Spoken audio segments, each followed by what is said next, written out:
Dispatch was able to reconnect with the caller and learn that a member of the caller's household was having hallucinations and being violent.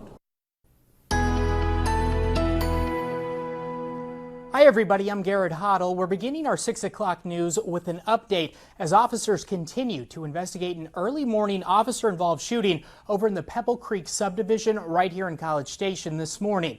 KRHD reporter Rebecca Fiedler has an update in this story. Officers have been processing this scene all day. Behind me, they've been placing numerous evidence markers on the street here on Mission Hills Drive.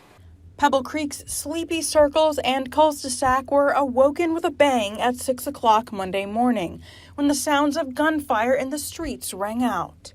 I just awakened, but I was still in bed, and it was 6 o'clock, and I heard 5 or 6 shots being fired. Brian Bachner lives just a few houses down from the home on Bella Riv Bend Drive where the incident occurred.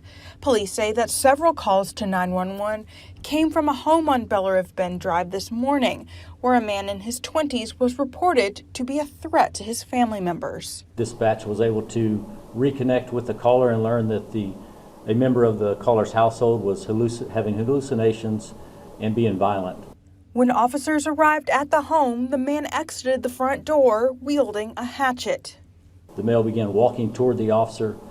The officer continually gave him commands to drop the hatchet as the officer began to back away and create distance. As the male continued, he made it to the roadway. He then began running at the officer. The officer fired at the subject, shooting him twice in his chest. The subject then threw his hatchet at the officer, striking the officer's leg. Both officer and subject were hospitalized. The officer was treated and released, and the subject remains in the hospital in stable condition.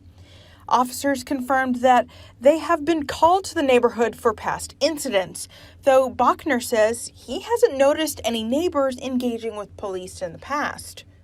I don't know of any neighbors here that I would imagine, or let's say I would expect to get involved proactively.